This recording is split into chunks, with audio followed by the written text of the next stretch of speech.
Hello friends, आज आपण princess cut ब्लाउजची paper cutting करत आहे। तर लांबी टाकायची आपल्याला, आपली लांबी आहे 13.5 इंच आणि शोल्डर टाकायचे, पूर्ण शोल्डर आहे 5.5 आणि हाफ शोल्डर आहे 2.5 इंच।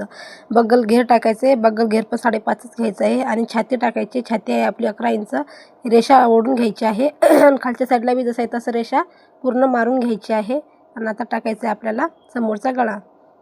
समोरचा गळा आहे आपला 5.6 आणि 2.5 इंच टाकून बॉक्स बनवून घ्यायचा आहे आणि अर्धा इंच टाकून गोल आकार देऊन द्यायचा आहे गळ्याचा। आणि आता आर्महोल घ्यायचे 1 इंच खालची साईड आणि वरची साईड घ्यायची आपल्याला 1.5 इंच। हे पण व्यवस्थित आकार देऊन द्यायचे यांना। आणि आता टाकायचं आपल्याला खालच्या साईडला घ्यायचे आपल्याला 4 इंच आणि जेवढं शोल्डरची पट्टी असते 3 इंचाची पट्टी आहे, तर अर्ध घ्यायचे आपल्याला 1.5 इंच आणि ते खाली घेऊन तिथं मार्क करून घ्यायचे 9.5 वर आणि ही रेषा जॉईन करून घ्यायची। आणि दोन्ही साईडला घ्यायचे आपल्याला 1.5 इंच, 1.5 इंच टाकायचे दोन्ही साईडला आणि ते मार्क करून घ्यायचं। कारण की आपली 36 इंचाची छाती आहे म्हणून 1.5 टाकलेला आहे। जास्त असेल तर 2 इंच घेऊ शकता। हे आकार देऊन कटाई करून घ्यायची आहे। आणि हे वरचं आर्महोलचं वरच्या साईडून कापायचं आहे, कारण की आपलं डबल पेपर आहे, दोन्ही पेपर वेगळे करून घ्यायचे आहेत।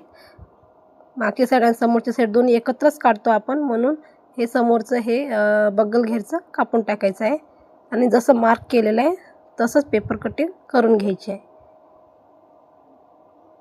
आणि आता आपल्याला हे समोरचे भाग वाढून घ्यायचे आहे, दुसऱ्या पेपरवर ठेवून 1.5 इंच एक्स्ट्रा घ्यायचं आहे आणि जसं आहे तसंच मार्जिन करून कापून घ्यायचं आहे पेपर। दोन्ही साईड आपल्याला असं 1.5 इंच वाढून घेऊन जसं आहे तसंच मार्क करायचं आहे आणि तसंच कापून घ्यायचं आहे। तर आपलं हे समोरचं भाग रेडी झालेला आहे आणि आपण गळा आताच टाकणार नाही आहे। तर हे घ्यायचं आपल्याला ब्लाऊजचं माप, ब्लाऊजची डबल फोल्डिंगचा पेपर घ्यायचं आहे, बगल घेर टाकायचे 9 इंच, 4 इंचाची आपली बाही आहे तर 4-4 इंच दोन्ही साईडला टाकून बॉक्स बनवून घ्यायचं आहे। आणि खालच्या साईडला टाकायचं आपल्याला 2.5 इंच, कारण की लांब ब्लाऊज जर असेल तर 3 इंच टाकतो आपण आणि याला टाकायचे 2-2.5 इंच। आणि बाहीची रुंदी आहे आपली 6, तर 2 इंच एक्स्ट्रा मार्जिन आहे।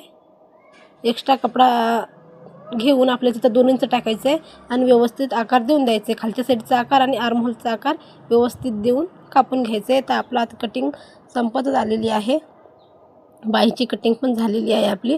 तर हे पेपर कटिंग तयार आहे। अशाच चांगल्या व्हिडिओसाठी फॉलो करा, कमेंट करा, लाईक करायला विसरू नका।